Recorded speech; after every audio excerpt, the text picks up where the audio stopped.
아들아, 제발, 제발 이 어미 좀 살려다오. 대한민국 최초 여성 쓰리스타 군단장, 한설의 중장. 대한민국 군 통수권자들의 경애를 한몸에 받던 그녀가 피투성이가 된 채 긴급하게 위성성전하기를 붙잡고 내뱉은 첫마디는 국가를 향한 명령이 아닌 자식을 향한 처절한 절규였습니다. 중장님, 지금 어디십니까? 정신 차리십시오. 전화기 너머 30년간 남남으로 살았던 707 특임단. 강진혁 소령의 눈동자가 격렬하게 흔들립니다. 내 왼쪽 어깨에 붉은 흉터. 그건 30년 전 내가 지워주지 못한 미안함이란다. 일면식도 없던 군 고위 간부의 입에서 나온 말에 강소령은 얼어붙고 말았습니다. 그 누구에게도 말한 적 없는 자신만의 비밀을 납치된 군단장이 암호처럼 내뱉고 있었으니까요. 어머니의 생사도 모른 채 살아온 아들에게 닥친 잔인한 진실과 국가 전체를 적으로 돌려야 하는 단 한 번의 비공식 작전. 전설적인 여군 장성과 최정예 특수부대원 아들이 벌이는 목숨 건 사투. 그 거대한 음모의 서막이 지금 열립니다. 오늘의 사연 시작합니다. 세상 모든 이들의 삶이 빛나길 바라며 구독과 좋아요로 힘을 모아주세요. 강원도 화천 707 특수임무단 훈련장. 대테러 훈련이 막 끝난 무기고 안은 화약 냄새와 땀 냄새로 가득했어요. 강진혁 소령은 검은 전투복을 벗으며 MP5기관 단총을 분해하기 시작했습니다. 옆에서 함께 훈련한 부하들이 하나둘 샤워실로 향했죠. 소령님, 먼저 들어가겠습니다. 부하 한 명이 경례를 하며 말했습니다. 강진혁이 고개를 끄덕이며 대답했어요. 그래, 수고했어. 무기고에 혼자 남은 강진혁은 총기를 닦으며 오늘 훈련을 복귀했습니다. 인질 구출 시나리오에서 팀원 한 명이 엄폐 타이밍을 0.3초 늦게 잡았죠. 내일 아침 브리핑 때 짚어줘야겠다고 생각하던 순간이었어요. 삐리리리리. 허리춤에 찬 위성전화가 울렸습니다. 강진혁이 화면을 보니 발신자 표시가 없었어요. 번호 제한. 707 요원들에게는 드문 일이 아니었죠. 상부의 긴급 지시나 작전 투입 명령일 가능성이 높았습니다. 강진혁이 전화를 받으며 입을 열었어요. 707 강진혁 소령입니다. 그런데 수화기 너머로 들려온 목소리는 예상과 완전히 달랐습니다. 가쁜 숨소리와 함께 떨리는 여자 목소리가 터져나왔죠. 아들아, 제발 이 엄마 좀 살려줘. 강진혁의 손이 멈췄어요. 심장이 한 박자 건너뛰는 느낌이었죠. 아들, 엄마. 강진혁은 고아원 출신이었습니다. 부모에 대한 기억은 어깨에 남은 화상 흉터와 희미한 여자 목소리뿐이었죠. 강진혁이 침착하게 물었습니다. 누구십니까? 신원을 밝혀주십시오. 수화기 너머에서 여자가 급하게 말했어요. 진혁아, 내 왼쪽 어깨. 거기 화상 흉터 있지? 내가 5살 때 뜨거운 물에 데여서 생긴 거야. 강진혁의 얼굴이 굳어졌습니다. 왼쪽 어깨의 흉터. 그것은 강진혁 본인도 정확한 경위를 몰랐던 상처였죠. 고아원 원장님조차 강진혁이 입소했을 때 이미 있던 흉터라고만 했어요. 여자가 다시 떨리는 목소리로 말했습니다. 코드명? 코드명 해오름. 기억나니? 내가 널 부를 때 쓰던 이름이야. 강진혁의 눈이 흔들렸어요. 해오름. 그 단어는 강진혁의 잠재의식 깊은 곳에 묻혀있던 기억이었습니다. 어린 시절 꿈속에서 가끔 들리던 따뜻한 목소리가 그 이름을 불렀죠. 강진혁이 무기고 벽에 등을 기댔습니다. 입술을 깨물며 물었어요. 당신은 누구고 지금 어디 있습니까? 여자가 숨을 크게 들이쉬며 대답했습니다. 나는 한설이야. 제3군단장. 중장이고 지금 어디론가 끌려가고 있어. 군복 입은 사람들이. 아니, 군복 같은 걸 입었지만 정규군이 아니야. 강진혁의 머릿속이 빠르게 돌아갔어요. 한설의 중장. 대한민국 최초의 여성 군단장. 강직하고 청렴한 것으로 유명한 인물이었죠.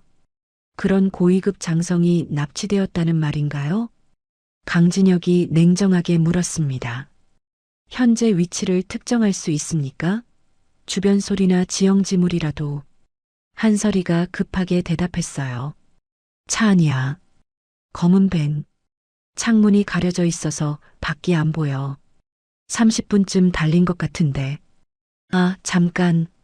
통화 너머로 남자들의 거친 목소리가 들렸습니다. 이 여자 뭐 하는 거야? 전화기 빼앗아. 한설이가 다급하게 소리쳤어요. 진혁아, 박진철이야. 박진철 의원이 날 잡아갔어. 태양 파일 때문에. 꺽? 통화가 끊겼습니다. 강진혁은 멍하니 위성전화를 쥐고 서 있었어요. 손이 미세하게 떨렸죠. 30년을 군인으로 살면서 어떤 전장에서도 흔들리지 않았던 손이었습니다. 강진혁이 즉시 전화기의 발신 기록을 확인했어요. 번호는 추적 불가 상태였습니다. 군용 암호화 통신망을 거친 흔적이 보였죠. 일반인은 절대 접근할 수 없는 시스템이었어요. 강진혁이 무기고를 나와 작전실로 뛰어갔습니다. 야간 당직 중이던 상사가 놀라 일어섰어요. 소령님, 무슨 일이십니까? 강진혁이 컴퓨터 앞에 앉으며 말했습니다. 한설의 중장의 현재 동선을 확인해봐. 상사가 키보드를 두드렸어요. 몇 초 후 화면에 결과가 떴습니다. 제3군단장 한설이 중장. 금일 오전 10시부터 개인 휴가 중으로 기록되어 있습니다. 강진혁의 눈빛이 날카로워졌어요. 휴가? 방금 전 그 절박한 목소리의 주인이 여유롭게 휴가를 떠났다고요? 강진혁이 다시 물었습니다. 휴가 승인자는? 상사가 화면을 확대하며 대답했어요. 국방부 인사국. 박진철 의원실에서 최종 결재했습니다. 박진철. 한설이가 마지막으로 외쳤던 그 이름이었죠. 강진혁의 표정이 차갑게 굳어졌습니다. 상사가 조심스럽게 물었어요. 소령님, 무슨 문제라도? 강진혁이 고개를 저었습니다. 아니야. 그냥 확인 차원이었어. 강진혁은 작전실을 나와 자신의 숙소로 향했어요. 머릿속으로 상황을 정리하기 시작했죠. 한설의 중장은 분명 위험에 처해 있습니다. 하지만 공식 기록상으로는 정상적인 휴가 중이에요. 게다가 박진철 의원이 개입되어 있다면 이 사건은 단순한 납치가 아니었죠. 강진혁이 숙소 책상 서랍을 열었습니다.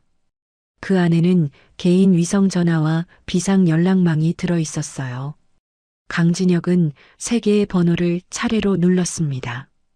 첫 번째 전화. 여보세요? 최 상사 나야. 지금 어디야? 휴가 중인데요. 집에 있습니다. 당장 복귀해. 긴급이야. 두 번째 전화. 소령님? 김중사 비상이다. 1시간 내로 화천으로 와. 알겠습니다. 세 번째 전화는 연결음이 길게 울렸어요. 강진혁이 초조하게 기다렸죠. 소령님, 무슨 일입니까? 박병장, 너도 복귀해. 자세한 건 만나서 얘기한다. 강진혁이 전화를 끊고 창밖을 바라봤습니다. 밤하늘에는 별이 총총했어요. 강진혁의 머릿속에서는 한설이의 목소리가 계속 맴돌았죠. 아들아, 제발 이 엄마 좀 살려줘. 강진혁은 주먹을 꽉 쥐었습니다. 만약 그 여자가 정말 자신의 어머니라면, 만약 30년 만에 찾은 혈육이 죽음의 위기에 처해 있다면, 강진혁이 작전 가방을 꺼내 장비를 챙기기 시작했어요. 나이트 비전 고글, GPS 추적기, 예비 탄창, 그의 손놀림은 빠르고 정확했습니다. 2시간 후 707 특임단 외곽 주차장. 검은 SUV 옆에 3명의 남자가 모여 있었어요. 최 상사가 강진혁을 보며 물었습니다. 소령님, 도대체 무슨 일입니까? 작전 투입 명령도 없이 소집하시다니. 강진혁이 3사람을 둘러봤어요. 최 상사, 김 중사, 박 병장. 모두 강진혁과 함께 수차례 생사를 넘나든 전우들이었죠. 강진혁이 입을 열었습니다. 이건 공식 작전이 아니야. 개인적인 부탁이다. 김 중사가 눈을 가늘게 떴어요. 개인적인 부탁이요? 강진혁이 고개를 끄덕였습니다. 한설의 중장이 납치됐어. 군 고위층이 연루된 사건이고 공식 루트로는 구출이 불가능해. 3사람의 얼굴이 굳어졌어요. 박 병장이 조심스럽게 물었죠. 그런 중대한 사안을 왜 상부에 보고하지 않으십니까? 강진혁이 차가운 목소리로 대답했습니다. 보고하는 순간 정보가 셀 거야. 그리고 한 중장은 내 어머니일지도 몰라. 3사람이 동시에 강진혁을 쳐다봤어요.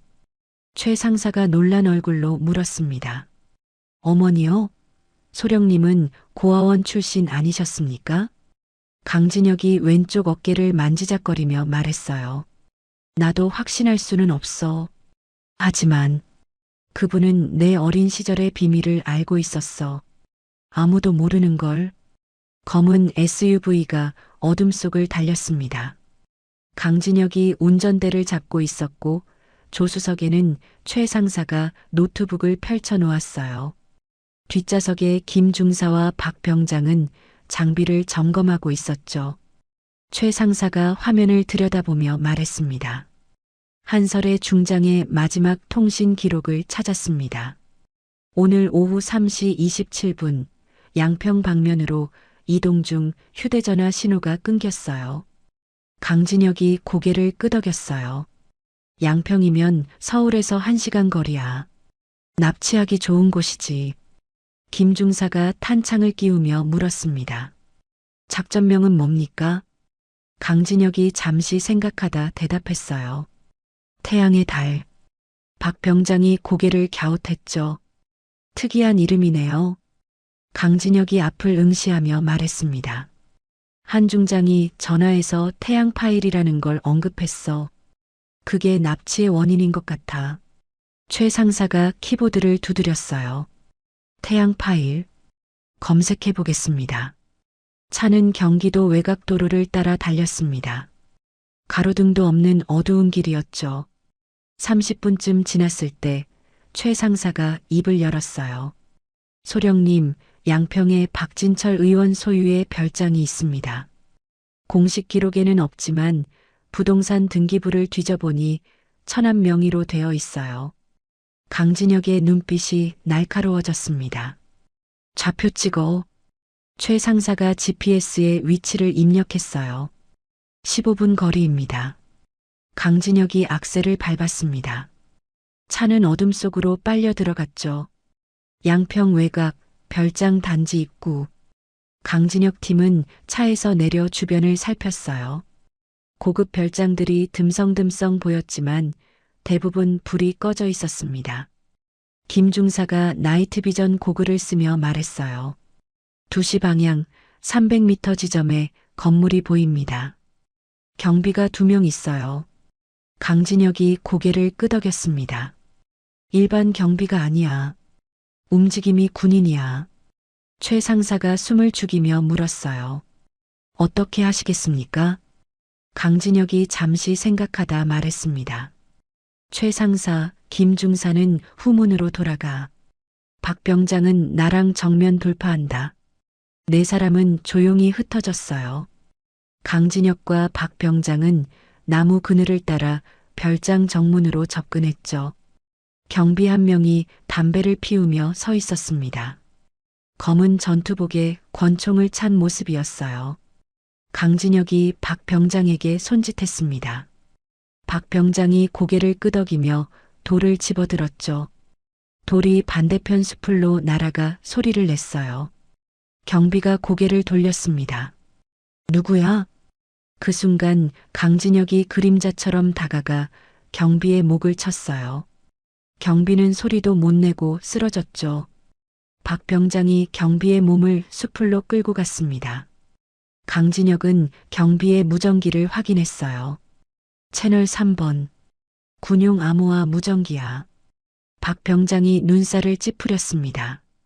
민간 경비가 이런 장비를 쓸 리 없는데요.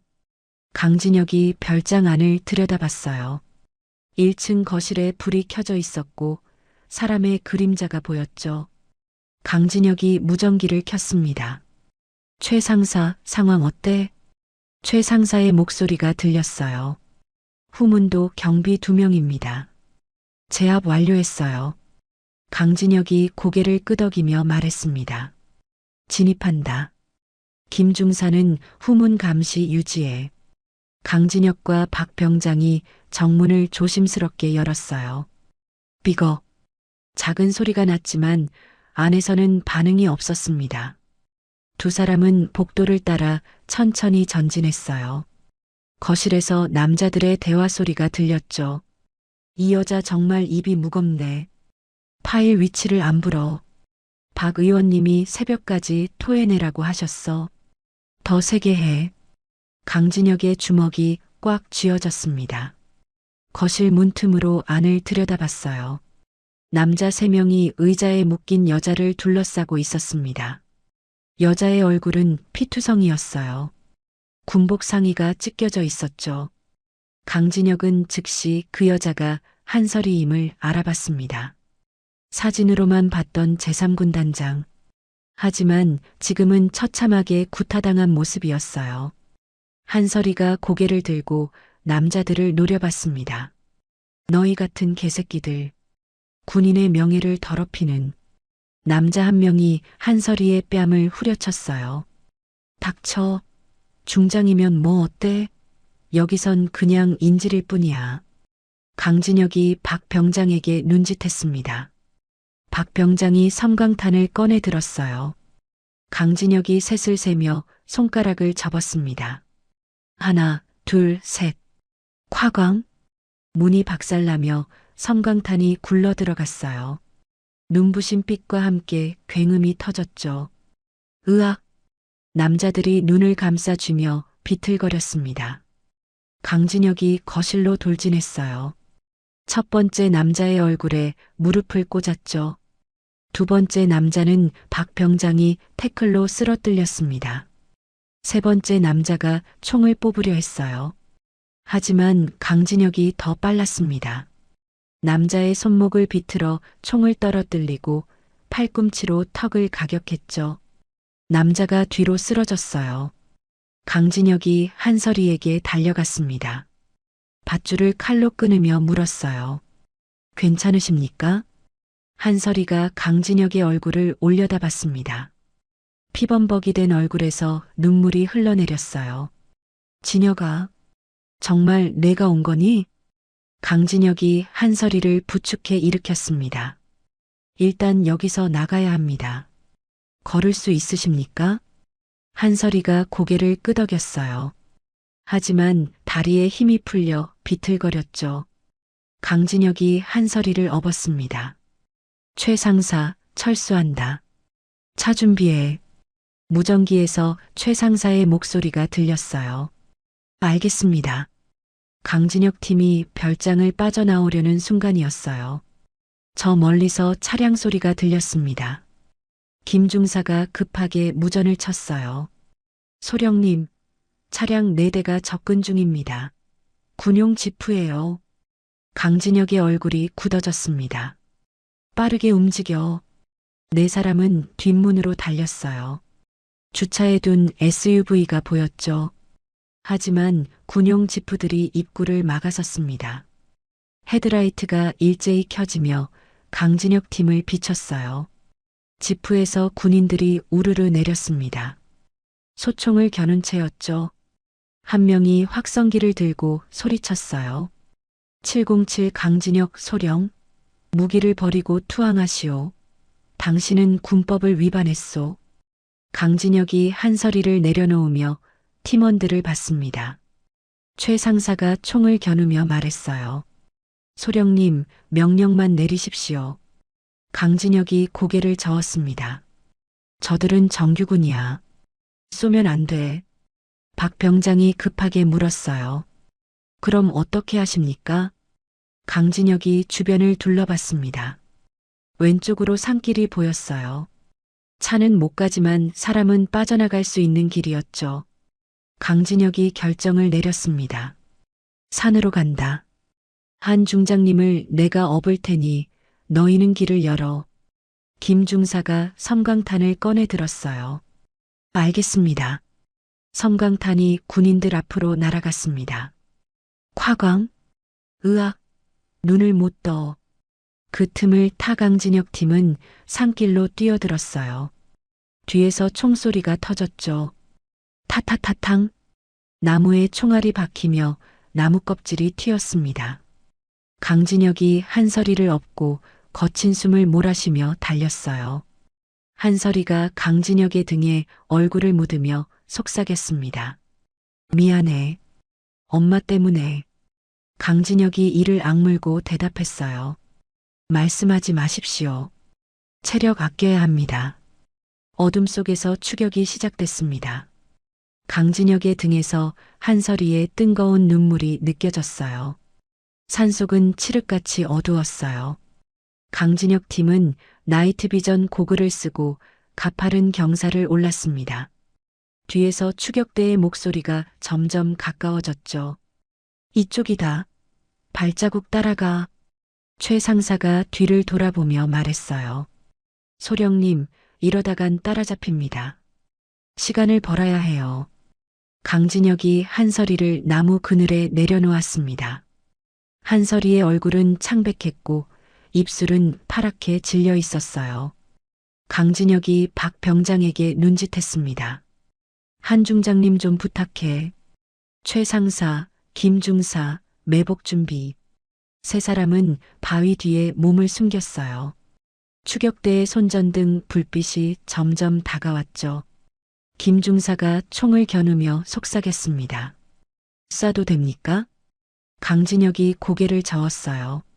다리만 노려. 죽이면 안 돼. 추격대 선두가 바위 앞 10m까지 왔습니다. 강진혁이 손을 들어 신호를 보냈어요. 타탕. 김 중사의 총알이 선두 군인의 허벅지를 스쳤습니다. 으악. 군인이 비명을 지르며 쓰러졌어요. 뒤따르던 추격대가 황급히 엄폐했죠. 사격이다. 엄폐. 추격대가 바위 뒤에 숨는 사이 강진혁 팀은 반대편 능선으로 달렸어요. 강진혁이 다시 한서리를 업었습니다. 한서리가 힘없이 말했어요. 진혁아, 날 두고 가. 너희만이라도 살아야 해. 강진혁이 단호하게 대답했습니다. 그럼 말씀 마십시오. 30분쯤 더 달렸을까요? 강진혁의 체력도 슬슬 한계에 다다랐어요. 숨이 턱까지 차올랐죠. 최 상사가 GPS를 확인하며 말했습니다. 소령님, 저 앞에 폐도로가 있어요. 거기까지만 가면. 그때였어요. 탕, 총성이 울렸습니다. 하지만 강진혁 팀을 향한 총알이 아니었어요. 뒤쪽 추격대 방향에서 비명이 들렸죠. 으악, 저격이다. 추격대가 혼란에 빠졌습니다. 김 중사가 놀라 뒤를 돌아봤어요. 누가 우릴 돕는 겁니까? 강진혁도 상황을 파악하지 못했습니다. 하지만 기회를 놓칠 수 없었죠. 일단 움직여. 팀은 다시 전속력으로 달렸어요. 저격은 계속됐습니다. 탕, 탕. 추격대는 완전히 엎드려 움직이지 못했어요. 10분쯤 지났을 때 강진혁 팀은 폐도로에 도착했습니다. 아스팔트가 금이 가고 풀이 자란 오래된 길이었어요. 박 병장이 숨을 헐떡이며 말했습니다. 도대체 누가 우릴 도운 겁니까? 그때 어둠 속에서 목소리가 들렸어요. 저예요. 네 사람이 일제히 총을 겨눴습니다. 나무 뒤에서 한 남자가 천천히 걸어 나왔어요. 검은 전술복에 저격 소총을 맨 모습이었습니다. 얼굴은 마스크로 가려져 있었죠. 강진혁이 총구를 낮추지 않고 물었어요. 누구시오? 남자가 마스크를 벗었습니다. 40대 후반으로 보이는 강인한 인상이었어요. K라고 부르십시오. 한설의 중장님의 부하였습니다. 한설이가 강진혁의 등에서 고개를 들었어요. 그리고 희미하게 웃었죠. K, 내가 왔구나. K가 한설이에게 다가와 무릎을 꿇었습니다. 중장님, 늦어서 죄송합니다. 한설이가 떨리는 손으로 K의 어깨를 두드렸어요. 잘했어. 넌 항상 제 시간에 나타나더라. 강진혁이 K를 경계하며 물었습니다. 어떻게 우리 위치를 알았소? K가 일어서며 대답했어요. 중장님이 납치되기 전 저에게 비상 신호를 보내셨습니다. 그래서 별장 주변을 감시하고 있었죠. 최 상사가 의심스러운 눈빛으로 물었어요. 그럼 왜 진작 구출하지 않았습니까? K가 고개를 저었습니다. 저 혼자서는 무리였어요. 별장 경비가 20명이 넘었거든요. 그래서 당신들을 기다렸습니다. 강진혁이 K를 뚫어지게 쳐다봤어요. K의 눈빛은 진실해 보였죠. 한설이가 다시 말했습니다. 진혁아, K를 믿어도 돼. 이 사람은 10년 동안 내 그림자였어. 강진혁이 천천히 총을 내렸습니다. 알겠습니다. K가 배낭에서 노트북을 꺼냈어요. 화면에 위성 사진이 떴습니다. 중장님이 끌려간 곳을 찾았습니다. 강원도 철원, 폐광산 지하에 비밀 벙커가 있어요. 김 중사가 화면을 들여다보며 말했어요. 여기가 박진철 의원 소유입니까? K가 고개를 끄덕였습니다. 정확히는 그가 운영하는 사설 보안업체 블랙가드의 훈련장이에요. 겉으로는 민간 경비회사지만 실제로는 용병 조직입니다. 박 병장이 입술을 깨물었어요. 용병이라니 완전히 불법 아닙니까? K가 쓴웃음을 지었습니다. 박진철 의원은 군 출신이에요. 전역 후 국회의원이 됐지만 여전히 군의 영향력을 행사하죠. 블랙가드는 그의 사병 조직입니다. 강진혁이 위성 사진을 확대하며 물었어요. 경비 규모는? K가 자료를 넘겼습니다. 최소 10명 이상. 중화기도 보유하고 있어요. 정규군 1개 중대급 화력입니다. 최 상사가 한숨을 쉬었어요. 미친. 우리 넷이서 어떻게 뚫습니까? 그때 한설이가 힘겹게 입을 열었습니다. 태양 파일. 그것만 찾으면 돼. 강진혁이 한설이를 내려다봤어요. 태양 파일이 뭡니까? 한설이가 거친 숨을 몰아쉬며 대답했어요. 박진철이 비리 증거야. 방산 비리, 뇌물, 군납 비리 다 담겨 있어. K가 끼어들었습니다. 중장님이 그 파일을 확보했다가 발각된 겁니다. 박진철은 파일을 되찾으려고 중장님을 납치했어요. 강진혁의 눈빛이 차갑게 가라앉았습니다. 파일은 지금 어디 있습니까? 한설이가 미약하게 웃었어요. 안전한 곳에 숨겨뒀어. 하지만 내가 죽으면 자동으로 언론에 공개되게 설정해뒀지. K가 놀란 표정을 지었습니다. 중장님, 그게 사실입니까? 한설이가 고개를 끄덕였어요. 그래서 박진철이 날 죽이지 못하는 거야. 파일 위치를 불개하려고 고문만 하지. 강진혁이 한설이의 손을 잡았습니다. 차갑고 떨리는 손이었어요. 이제 괜찮습니다. 제가 지켜드리겠습니다. 한설이가 강진혁의 얼굴을 바라봤어요. 눈가에 눈물이 맺혔죠. 고마워, 아들아. K가 배낭에서 응급키트를 꺼냈습니다. 일단 중장님 상처부터 치료해야겠어요. K가 한설이의 상처를 소독하기 시작했어요. 한설이가 아픔을 참으며 이를 악물었죠. 강진혁은 팀원들과 떨어져 앉았습니다. 최 상사가 다가와 조용히 물었어요.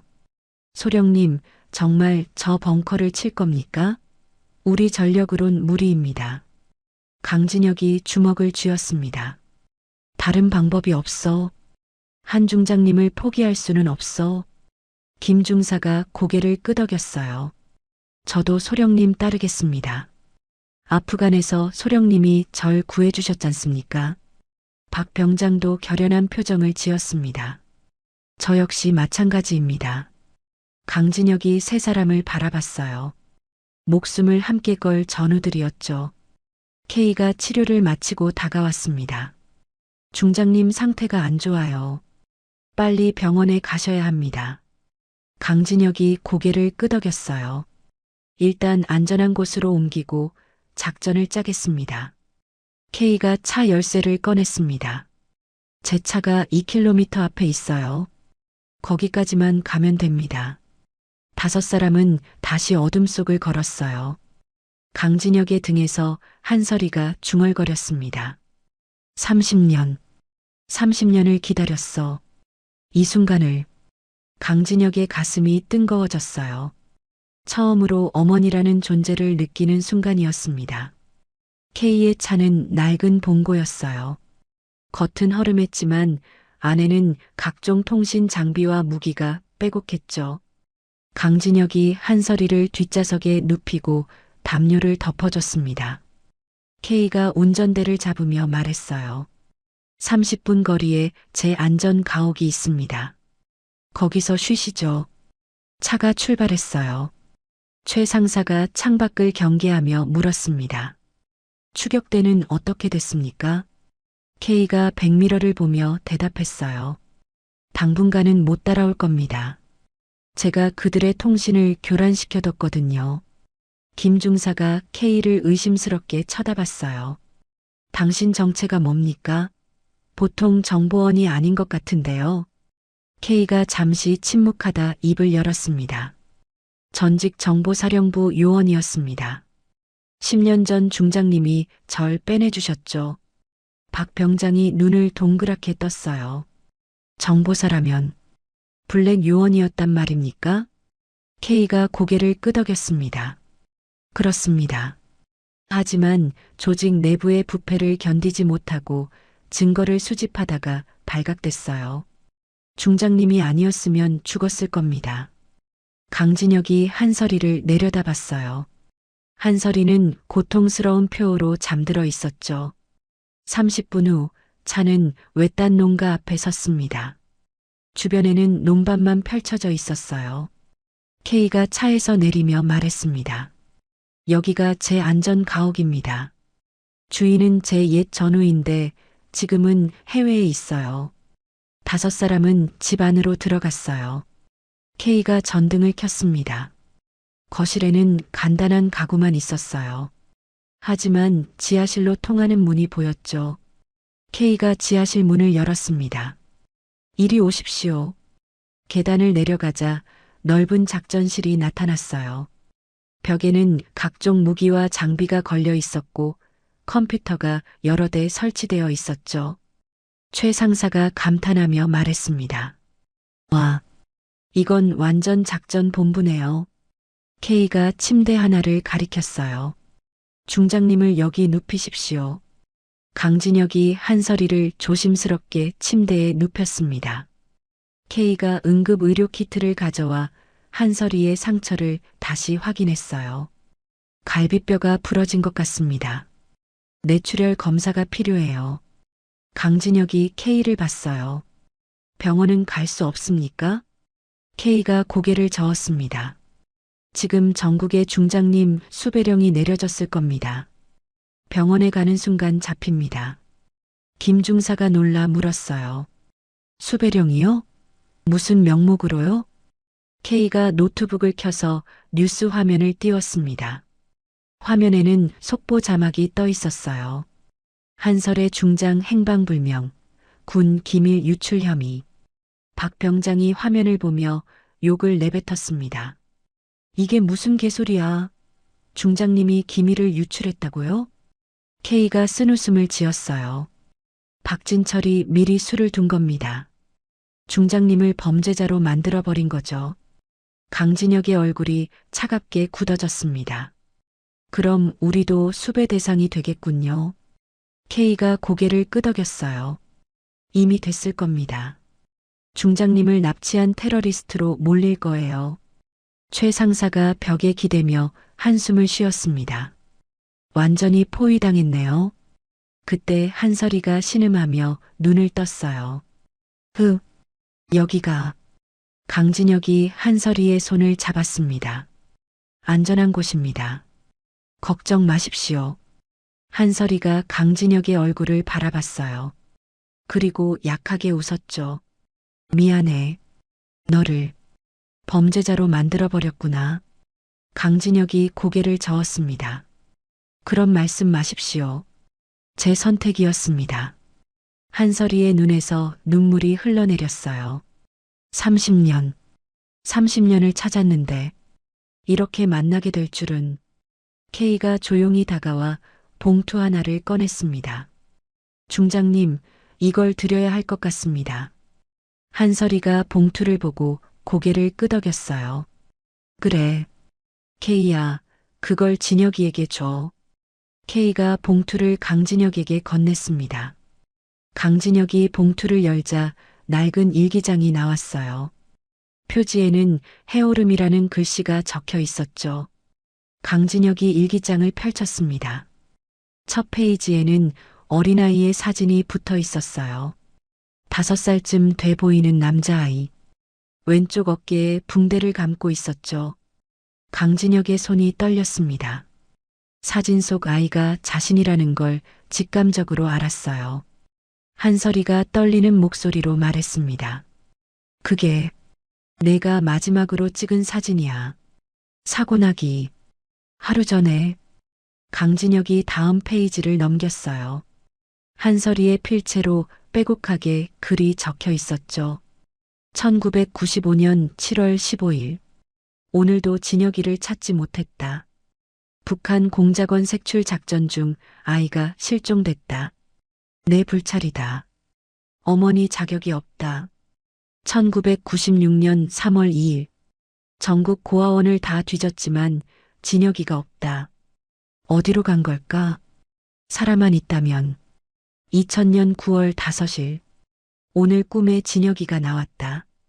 군복을 입고 웃고 있었다. 우리 아들이 군인이 되면 얼마나 멋질까? 강진혁은 페이지를 넘기며 30년의 기록을 읽었어요. 한설이가 아들을 찾기 위해 얼마나 애썼는지 고스란히 적혀 있었죠. 마지막 페이지에는 최근 날짜가 적혀 있었습니다. 2025년 11월 3일. 707 특임단 강진혁 소령의 신상 정보를 입수했다. 왼쪽 어깨에 화상 흉터. 1990년생. 고아원 출신. 모든 게 일치한다.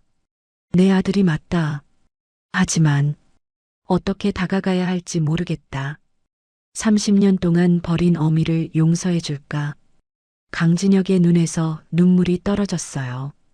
일기장 위로 눈물이 번졌죠. 팀원들은 조용히 뒤로 물러섰습니다.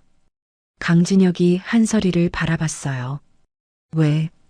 왜 진작 말씀하지 않으셨습니까? 한설이가 눈물을 흘리며 대답했습니다. 무슨 얼굴로 너를 만나겠니? 30년이나 버려놓고. 강진혁이 한설이의 손을 꽉 잡았어요. 버린 게 아니잖습니까? 찾으신 거잖습니까? 한설이가 흐느꼈습니다. 미안해. 정말 미안해. 강진혁이 한설이를 안았어요. 30년 만에 어머니를 품에 안은 순간이었죠. 한설이가 강진혁의 등을 쓰다듬었습니다. 많이 컸구나. 이렇게 훌륭하게. 강진혁의 어깨가 떨렸어요. 평생 찾지 못했던 뿌리를 찾은 순간이었죠. K가 조용히 말했습니다. 소령님, 중장님이 쉬셔야 합니다. 강진혁이 한설이를 천천히 눕혔어요. 한설이는 강진혁의 손을 놓지 않았죠. 진혁아, 약속해줘. 이 일에서 살아남아줘. 강진혁이 고개를 끄덕였습니다. 약속드립니다. 우리 둘 다 살아남겠습니다. 한설이가 미소 지으며 눈을 감았어요.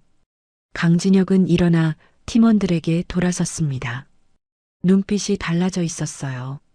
더 이상 망설임이 없었죠. 작전을 시작한다. 철원 벙커를 친다. 최 상사가 물었어요. 어떻게 하시겠습니까? 강진혁이 K를 봤습니다. 그 벙커 구조를 아십니까? K가 고개를 끄덕이며 설계도를 꺼냈어요. 옛날 방공호를 개조한 겁니다. 환기구가 3곳 있어요. 강진혁의 눈이 빛났습니다. 환기구라면 침투가 가능하겠군요. 김중사가 설계도를 보며 말했어요. 좁기는 하지만 사람 하나는 들어갈 수 있겠네요. 강진혁이 결심한 표정을 지었습니다. 내일 새벽에 출발한다. 어머니를 구한 것처럼 진실도 구해낼 거야. 4사람이 일제히 고개를 끄덕였어요. 불가능해 보이는 작전이었지만 그들의 눈빛은 확고했습니다. 새벽 4시 강원도 철원. 검은 하늘 아래 폐광산이 음산하게 솟아 있었어요. 강진혁 팀은 산 중턱 바위 뒤에 숨어 벙커를 관찰했습니다. K가 야간 투시경으로 입구를 살폈어요. 경비 교대 시간이 5시 30분입니다. 그 전에 환기구로 들어가야 해요. 강진혁이 시계를 확인했습니다. 1시간 30분 남았죠. 최 상사가 가방에서 로프를 꺼내며 말했어요. 환기구까지 거리가 200m입니다. 감시 카메라가 3대 있어요. 김중사가 전자교란 장비를 작동시켰어요. 10분간 카메라를 먹통으로 만들 수 있습니다. 그 안에 들어가셔야 해요. 강진혁이 고개를 끄덕이며 팀원들을 봤습니다. 최 상사, 김중사는 여기서 대기. 박 병장은 나와 함께 들어간다. 박 병장이 배낭을 챙기며 대답했어요. 알겠습니다. K가 강진혁에게 소형 무전기를 건넸습니다. 이걸 차고 가십시오. 암호화되어 있어서 안전해요. 강진혁이 무전기를 귀에 꽂았어요. 한 중장님 상태는 어떻습니까? K가 어두운 표정을 지었습니다. 열이 계속 오르고 있어요. 빨리 끝내셔야 합니다. 강진혁의 주먹이 꽉 쥐어졌어요. 반드시 성공한다. 김중사가 교란 장비 스위치에 손을 댔습니다. 준비되셨습니까? 강진혁이 박 병장과 눈을 마주쳤어요. 둘 다 고개를 끄덕였죠. 시작해. 스위치가 눌렸어요. 감시 카메라의 빨간 불이 꺼졌습니다. 강진혁과 박 병장이 그림자처럼 달려나갔어요. 바위에서 바위로, 나무에서 나무로 몸을 숨기며 전진했죠. 환기구가 보였습니다. 철제 격자로 막혀 있었어요. 박 병장이 공구를 꺼내 격자 나사를 풀기 시작했습니다. 삐걱, 삐걱. 작은 소리가 어둠 속에 울렸어요. 강진혁이 주변을 경계했습니다. 멀리 경비 초소에서 불빛이 보였죠. 박 병장이 속삭였어요. 다 풀렸습니다. 격자가 조용히 제거됐어요. 환기구 안은 깜깜했습니다. 강진혁이 먼저 들어갔어요. 좁은 통로였죠. 기어서 들어가야 했습니다. 박 병장이 뒤따라 들어왔어요. 격자를 다시 제자리에 놓았죠. 어둠 속에서 강진혁이 헤드랜턴을 켰습니다. 통로는 아래로 경사져 있었어요. 무전기에서 K의 목소리가 들렸습니다. 소령님, 50m 직진하면 갈림길이 나옵니다. 오른쪽으로 가세요. 강진혁이 작게 대답했어요. 알겠습니다. 두 사람은 비좁은 통로를 기어갔어요. 먼지와 녹냄새가 코를 찔렀죠. 10분쯤 지났을 때 갈림길이 나왔습니다. 강진혁이 오른쪽으로 방향을 틀었어요. 박 병장이 뒤에서 물었습니다. 소령님, 저 위에서 소리가 들려요. 강진혁도 멈춰섰어요. 환기구 격자 틈 사이로 희미하게 불빛이 보였죠. 강진혁이 격자에 눈을 대고 아래를 내려다봤습니다. 넓은 복도가 펼쳐져 있었어요. 무장한 남자들이 순찰을 돌고 있었죠. 한 남자가 동료에게 말했습니다. 박 의원님이 오늘 오신대. 긴장 좀 하라고. 다른 남자가 하품을 하며 대답했어요. 그 여자 아직도 안 불었어? 꽤 즐기네. 첫 번째 남자가 웃었습니다. 중장 출신이잖아. 보통 사람이 아니지. 하지만 오늘이 마지막 일 거야. 강진혁의 눈빛이 차갑게 가라앉았어요. 박 병장이 강진혁의 어깨를 톡톡 쳤습니다. 계속 가자는 신호였죠. 두 사람은 다시 앞으로 기어갔어요. 복도 소리가 점점 멀어졌습니다. K의 목소리가 무전기에서 들렸어요. 소령님, 30m 더 가시면 환기구 끝입니다. 거기서 내려가시면 창고예요. 강진혁이 속도를 냈어요. 환기구 끝이 보였습니다. 강진혁이 격자를 살짝 열고 아래를 확인했어요. 작은 창고였습니다. 무기 상자와 보급품이 쌓여 있었죠. 다행히 사람은 없었어요. 강진혁이 로프를 환기구에 고정시켰습니다. 그리고 조용히 아래로 내려갔어요. 바닥에 착지하는 순간 강진혁은 즉시 총을 꺼내 들었습니다. 박 병장도 뒤따라 내려왔어요. 창고 문틈 사이로 복도가 보였어요. 경비 한 명이 지나갔죠. 강진혁이 박 병장에게 손짓했습니다. 문을 조금 열고 밖을 살폈어요. 복도는 비어 있었습니다. 하지만 10m 앞에 CCTV가 있었죠. 강진혁이 무전기에 속삭였습니다. K, CCTV를 다시 꺼줄 수 있습니까? K가 대답했어요. 내부 시스템은 외부와 분리돼 있어요. 직접 서버실에 가셔야 합니다. 강진혁이 입술을 깨물었습니다. 서버실 위치는? K가 잠시 침묵하다 말했어요. 복도 끝 왼쪽 세 번째 방입니다. 하지만 경비가 있을 거예요. 박 병장이 강진혁을 봤습니다. 어떻게 하시겠습니까? 강진혁이 결심한 표정을 지었어요. 정면 돌파한다. 조용히 해치우자. 두 사람이 창고를 나왔습니다. 복도를 따라 조심스럽게 전진했어요. CCTV 사각지대를 이용해 벽에 붙어 이동했죠. 복도 끝에 도착했을 때 서버실 문이 보였어요. 문 앞에 경비 2명이 서 있었습니다. 강진혁이 박 병장에게 눈짓했어요. 박 병장이 고개를 끄덕였습니다. 강진혁이 모퉁이에서 작은 돌을 던졌어요. 돌이 반대편 복도에 떨어지며 소리를 냈죠. 경비 한 명이 고개를 돌렸습니다. 뭐야? 그 순간 강진혁이 튀어나가 경비의 목을 쳤어요. 박 병장도 동시에 다른 경비를 제압했죠. 두 경비가 소리도 못 내고 쓰러졌습니다.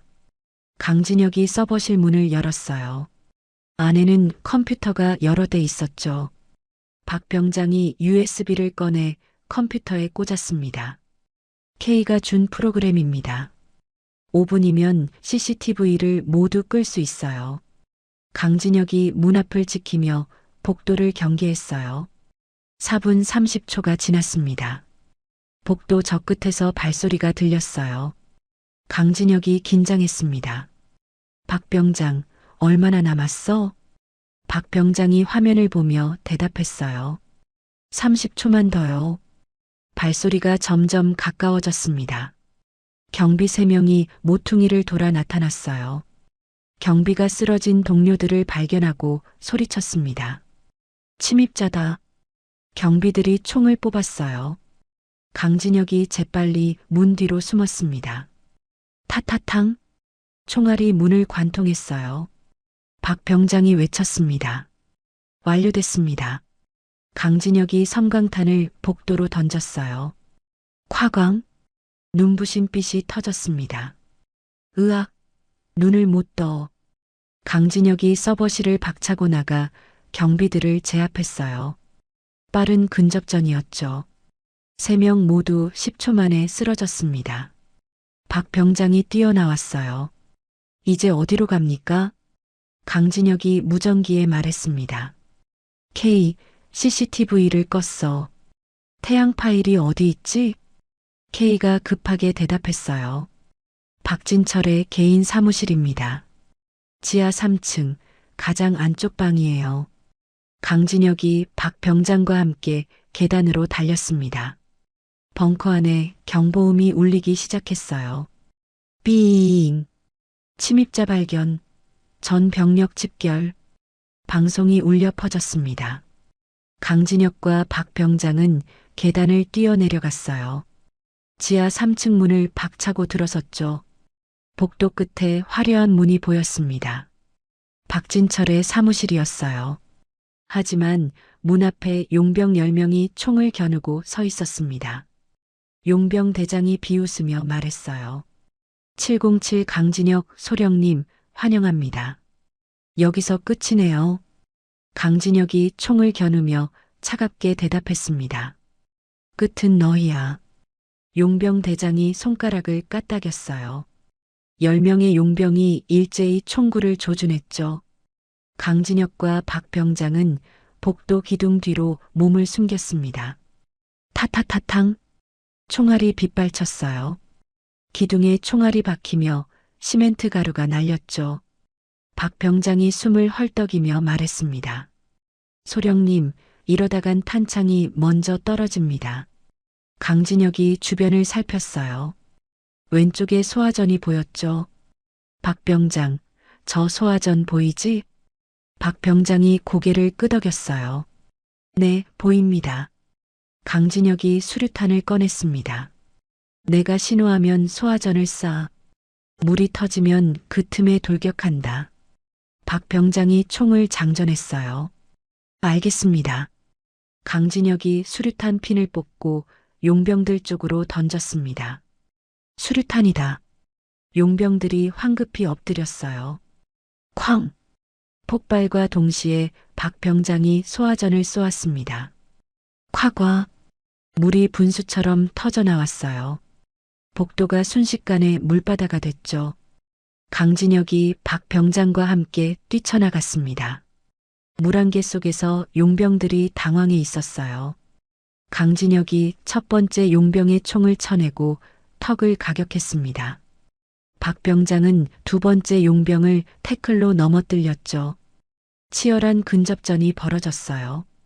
강진혁의 움직임은 정확하고 빨랐습니다. 용병 대장이 칼을 뽑으며 강진혁에게 달려들었어요. 이 새끼! 칼날이 강진혁의 얼굴을 스쳤습니다. 강진혁이 몸을 숙여 피하고 용병 대장의 손목을 잡았어요. 꺾는 소리가 났죠. 으악! 용병 대장이 비명을 지르며 칼을 떨어뜨렸습니다. 강진혁이 무릎으로 용병 대장의 배를 찍었어요. 용병 대장이 물에 쓰러졌습니다. 박 병장이 마지막 용병을 제압하며 소리쳤어요. 소령님, 끝났습니다. 강진혁이 거친 숨을 몰아쉬며 사무실 문을 향했습니다. 문은 잠겨 있었어요. 강진혁이 뒤로 물러서며 발로 문을 걷어찼습니다. 쾅! 문이 박살났어요. 사무실 안은 호화로웠습니다. 가죽 소파와 고급 책상, 벽에는 각종 훈장과 사진이 걸려 있었죠. 강진혁이 책상 서랍을 열었어요. 서류와 USB들이 가득했습니다. 박 병장이 컴퓨터를 켜며 말했어요. 이걸 다 뒤져야 합니까? 그때 무전기에서 K의 목소리가 들렸습니다. 소령님, 큰일입니다. 중장님 상태가 급격히 악화됐어요. 강진혁의 얼굴이 굳어졌어요. 어떻게 됐습니까? K의 목소리가 다급했습니다. 의식을 잃으셨어요. 열이 40도가 넘어요. 당장 병원에 가셔야 합니다. 강진혁이 주먹으로 책상을 쳤습니다. 제길, 박 병장이 물었어요. 소령님, 어떻게 하시겠습니까? 강진혁이 서랍을 더 뒤졌습니다. 그때 숨겨진 칸이 보였어요. 강진혁이 칸을 열자 빨간 USB가 나왔습니다. 거기에는 태양이라는 라벨이 붙어 있었죠. 찾았어. 강진혁이 USB를 집어들었습니다. 박 병장이 기뻐하며 말했어요. 이제 나가면 됩니까? 강진혁이 고개를 끄덕였습니다. 빨리 움직여. 두 사람이 사무실을 나서려는 순간이었어요. 복도에서 발소리가 들렸습니다. 수십 명의 발소리였죠. 강진혁이 복도를 보니 용병들이 우르르 몰려오고 있었어요. 최소 30명은 됐습니다. 박 병장이 절망적인 표정을 지었어요. 소령님, 포위됐습니다. 강진혁이 뒤를 돌아봤습니다. 반대편 복도도 용병들이 막고 있었어요. 완전히 포위당한 상황이었죠. 무전기에서 최 상사의 목소리가 들렸습니다. 소령님, 밖에도 군용 트럭 5대가 도착했어요. 정규군입니다. 김 중사가 다급하게 말했어요. 헌병대 마크를 달고 있어요. 우린 이제 어떻게 합니까? 강진혁의 눈빛이 흔들렸습니다. 사면초가였어요. 용병 대장이 일어서며 피를 뱉었습니다. 강진혁, 이제 끝이다. 순순히 투항해라. 강진혁이 USB를 주머니에 넣으며 총을 겨눴어요. 끝은 아직 안 났어. 그때 천장에서 폭발음이 들렸습니다. 쾅! 천장이 무너지며 로프가 내려왔어요. 로프를 타고 검은 옷을 입은 사람이 내려왔죠. K였습니다. K가 착지하며 강진혁에게 소리쳤어요. 소령님, 로프 잡으세요. 강진혁과 박 병장이 로프를 잡았습니다. K가 폭탄을 복도에 던졌어요. 눈 감으세요. 화광, 성광과 연기가 복도를 뒤덮었습니다. 세 사람이 로프를 타고 위로 올라갔어요. 위에는 환기구가 뚫려 있었죠. 용병들이 총을 쏘기 시작했습니다. 타타탕! 총알이 빗발쳤지만 세 사람은 이미 환기구 안으로 들어간 뒤였어요. K가 앞장서서 환기구를 기어갔습니다. 빨리 따라오세요. 강진혁과 박 병장이 뒤따랐어요. 아래에서 용병들의 고함 소리가 들렸죠. 쫓아! 놓치지 마! 세 사람은 숨가쁘게 환기구를 빠져나왔습니다. 밖은 이미 동이 트고 있었어요.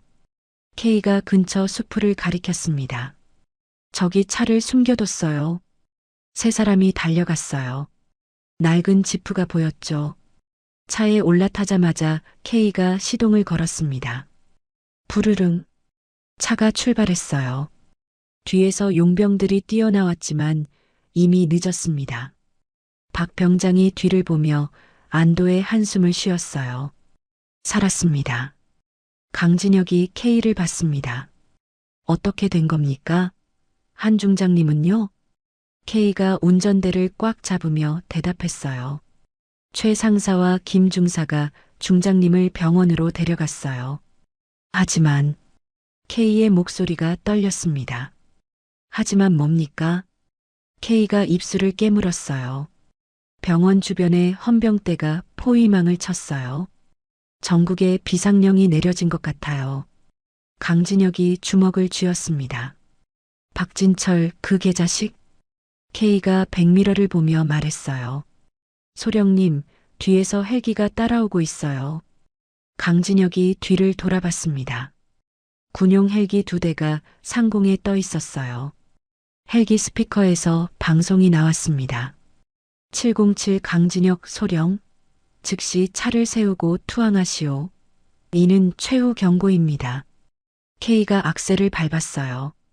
꽉 잡으세요. 차가 속도를 냈습니다. 하지만 헬기를 따돌릴 수는 없었어요. 타타탕! 헬기에서 경고 사격이 시작됐습니다. 총알이 도로에 박혔죠. 박 병장이 소리쳤어요. 이러다 맞습니다. 강진혁이 주머니에서 USB를 꺼냈어요. 빨간 라벨이 붙은 태양 파일이었죠. 이 작은 USB 안에 모든 진실이 담겨 있었습니다. 하지만 지금 상황에서는 무용지물이었어요. 강진혁의 눈빛이 결연해졌습니다. K, 가장 가까운 방송국이 어디입니까? K가 놀라 강진혁을 봤어요. 방송국이요? 지금 그게 무슨... 강진혁이 USB를 꽉 쥐며 말했습니다. 이 파일을 전국에 송출할 겁니다. 그게 유일한 방법이에요. K의 눈이 커졌어요. 미쳤습니까? 방송국은 이미 군이 장악했을 겁니다. 강진혁이 차갑게 웃었습니다. 그래도 가야 합니다. 어머니를 살리려면. K의 차는 서울 외곽도로를 질주했어요. 헬기가 여전히 머리 위를 맴돌고 있었죠. 강진혁이 무전기를 켰습니다. 최 상사, 상황 어때? 최 상사의 목소리가 들렸어요. 소령님, 병원 진입 실패했습니다. 헌병대가 모든 입구를 막았어요. 강진혁의 얼굴이 굳어졌습니다. 한 중장님은요?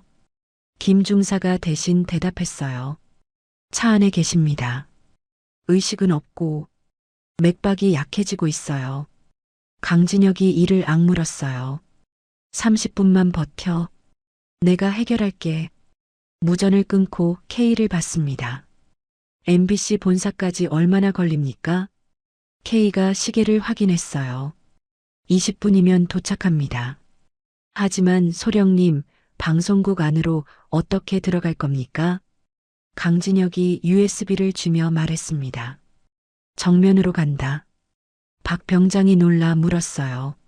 정면이요? 그럼 바로 잡히지 않습니까? 강진혁이 고개를 저었습니다. 잡히기 전에 파일을 송출하면 돼. 10초면 충분해. K가 핸들을 꺾으며 말했어요. 10초 안에 방송국 메인 서버에 접속하겠다는 겁니까? 불가능합니다. 강진혁이 K를 똑바로 봤어요. 당신이 정보사 출신이지 않습니까? 할 수 있지 않습니까? K가 잠시 망설이다 고개를 끄덕였습니다. 해보겠습니다. 차가 MBC 본사 앞에 도착했어요. 건물 주변에는 경찰차와 군용 트럭이 즐비했죠. 박 병장이 창밖을 보며 말했습니다. 완전히 봉쇄됐네요. 강진혁이 권총을 장전했어요. K, 후문으로 돌아가세요. K가 차를 돌렸습니다. 후문에는 경비 4명만 서 있었어요. 강진혁이 차 문을 열며 말했습니다. 내가 경비를 처리할 테니 그 사이에 서버실로 가세요. K가 노트북을 챙기며 고개를 끄덕였어요. 세 사람이 차에서 내렸습니다. 강진혁이 먼저 달려나갔어요. 경비 한 명이 강진혁을 발견하고 소리쳤습니다. 거기서 강진혁이 빠르게 접근해 경비의 총을 쳐냈어요. 다른 경비들이 달려들었죠. K와 박 병장이 그 틈을 타 후문으로 들어갔습니다. 강진혁이 마지막 경비를 제압하고 뒤따라 들어갔어요. 건물 안은 혼란스러웠습니다. 직원들이 복도를 서둘러 오가고 있었죠. K가 비상계단을 가리켰어요. 서버실은 지하 2층입니다. 세 사람이 계단을 뛰어내려갔습니다. 지하 2층 문을 열자 긴 복도가 나왔어요. 복도 끝에 서버실이라는 표지판이 보였죠. 하지만 문 앞에 헌병 6명이 서 있었습니다.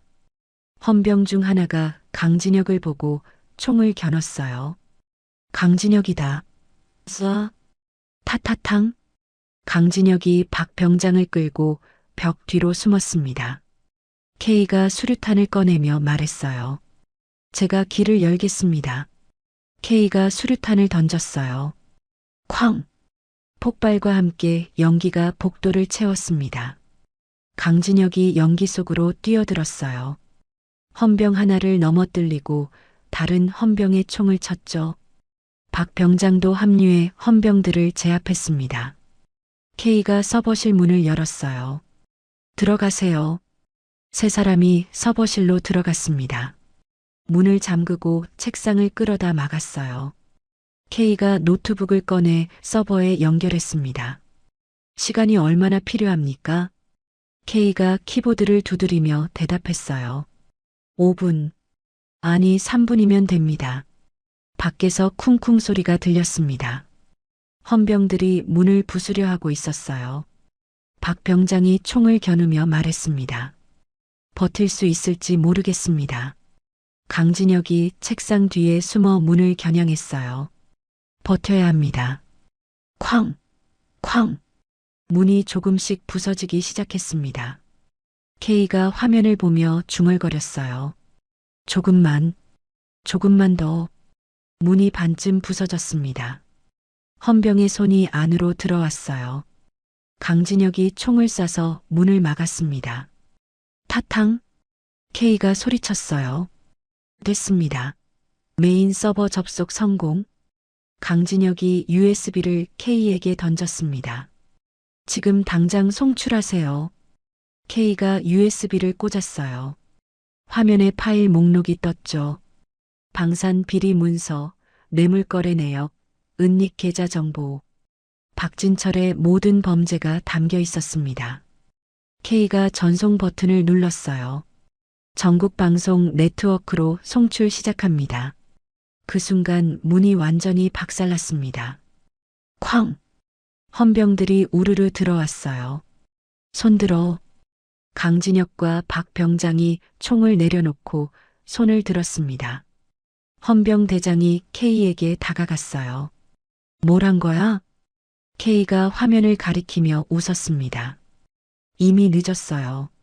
전국에 송출됐습니다. 헌병 대장이 화면을 보고 얼굴이 하얗게 질렸어요. 화면에는 전송 완료 100%라는 메시지가 떠 있었죠. 그 순간 전국의 TV 화면이 일제히 바뀌었습니다. 뉴스, 드라마, 예능 프로그램이 모두 중단됐어요. 화면에 문서가 나타났습니다. 박진철 국회의원 비리 증거자료, 방산업체로부터 받은 수억 원의 뇌물, 군납 비리로 챙긴 돈, 사설 용병 조직 블랙카드 운영 증거, 모든 게 낱낱이 공개됐습니다. 국회의사당, 박진철의 사무실. 박진철이 TV를 보며 리모컨을 집어던졌어요. 이런 빌어먹을. 비서가 급하게 들어왔습니다. 의원님, 검찰에서 연락 왔습니다. 긴급 소환 영장이 발부됐다고. 박진철이 책상을 쳤어요. 강진혁 그 새끼가 날 이렇게 만들어? 박진철이 휴대전화를 꺼냈습니다. 공항 예약 앱을 열었어요. 당장 전용기 준비해. 해외로 나간다. 비서가 떨리는 목소리로 말했어요. 의원님, 이미 공항이 봉쇄됐을 겁니다. 박진철이 주먹을 쥐었습니다. 서버실 헌병들이 강진혁 일행을 체포하려던 순간이었어요. 헌병 대장의 무전기에서 소리가 들렸습니다. 전 부대에 통보한다. 박진철 의원 체포 영장 발부. 강진혁 소령 일행은 현 위치에서 대기하라. 헌병 대장이 무전기를 쥐고 강진혁을 봤어요. 소령님. 강진혁이 헌병 대장을 똑바로 쳐다봤습니다. 한설의 중장님이 위독합니다. 병원으로 가게 해주십시오. 헌병 대장이 잠시 망설이다 고개를 끄덕였어요. 알겠습니다. 호송하겠습니다. 강진혁이 K와 박 병장을 봤습니다. 두 사람이 미소 지었죠. 해냈습니다. 병원 응급실 앞. 강진혁이 헌병들의 호송을 받으며 도착했어요. 최 상사와 김 중사가 복도에 서 있었습니다. 강진혁이 달려가며 물었어요. 한 중장님은요? 최 상사가 수술실을 가리켰습니다. 지금 응급수술 중이십니다. 강진혁이 수술실 문 앞에 섰어요. 수술 중이라는 빨간 불이 켜져 있었죠. 강진혁은 벽에 기대 주저앉았습니다. 온몸의 긴장이 풀리며 눈물이 흘러내렸어요. 박 병장이 강진혁의 어깨에 손을 얹었습니다. 소령님, 해내셨습니다. 강진혁이 고개를 끄덕였어요. 수술실 문이 열리기를 기다리며 강진혁은 한설이의 일기장을 떠올렸습니다. 30년을 기다린 어머니. 이제는 자신이 어머니를 지킬 차례였죠. 복도 TV에서 뉴스가 나왔습니다. 박진철 의원이 인천공항에서 특수부대에 체포됐습니다. 한설의 중장 납치 사건의 배우로 강진혁은 눈을 감았어요. 긴 싸움이 끝나가고 있었습니다. 3개월 후 서울중앙지방법원 앞은 취재진으로 북적였어요. 박진철이 수갑을 찬 채 호송차에서 내렸습니다. 기자들이 마이크를 들이밀며 소리쳤어요. 의원님, 마지막으로 할 말씀 있으십니까? 박진철이 고개를 숙인 채 아무 말도 하지 않았습니다. 특수부대 요원들이 그를 법정 안으로 데려갔죠. 법정 방청석에는 강진혁이 앉아 있었어요. 군복이 아닌 검은 정장을 입고 있었습니다. 재판장이 판결문을 읽었어요. 피고인 박진철은 현역군 장성 납치, 방산비리, 뇌물수수, 사설 무장조직 운영 등의 혐의로 징역 25년을 선고한다. 방청석에서 탄성이 터져 나왔습니다. 박진철이 고개를 들어 강진혁을 봤어요. 강진혁은 표정 하나 변하지 않고 그를 응시했죠. 재판이 끝나고 강진혁이 법원을 나왔습니다. 계단 아래에서 최 상사, 김 중사, 박 병장이 기다리고 있었어요. 최 상사가 웃으며 말했습니다. 소령님, 아니 이제 민간인이시니까 진혁 씨라고 불러야 하나요? 강진혁이 씁쓸하게 웃었어요. 편하게 부르세요. 김 중사가 물었습니다. 전역하시고 뭐 하실 겁니까? 강진혁이 하늘을 올려다봤어요. 아직 잘 모르겠어요. 일단은 쉬려고요. 박 병장이 강진혁의 어깨를 두드렸습니다. 당분간은 푹 쉬셔야죠. 3개월 동안 조사받느라 고생 많으셨잖습니까? 강진혁이 고개를 끄덕였어요. 군 검찰 조사, 국회 청문회, 언론 인터뷰. 지난 3개월은 전쟁터보다 더 힘들었죠. 하지만 결국 강진혁 일행은 무혐의 처분을 받았습니다. 오히려 국가 영웅으로 추대됐어요. K가 차를 몰고 다가왔습니다. 타세요. 중장님이 기다리고 계십니다. 강진혁이 차에 올라탔어요. 차는 서울 외곽으로 향했습니다. 한강이 보이는 재활병원 앞에 섰죠. 강진혁이 병원 안으로 들어갔어요. 복도를 지나 특실 앞에 섰습니다. 노크를 하자 안에서 목소리가 들렸어요. 들어와. 강진혁이 문을 열었습니다. 한설이가 휠체어에 앉아 창밖을 보고 있었어요. 3개월 전보다 얼굴에 생기가 돌았지만 여전히 야윈 모습이었죠. 한설이가 강진혁을 보고 미소 지었습니다. 왔구나. 강진혁이 다가가 한설이의 손을 잡았어요. 어머니, 오늘 판결 나왔어요. 박진철 25년 받았습니다. 한설이가 고개를 끄덕였어요.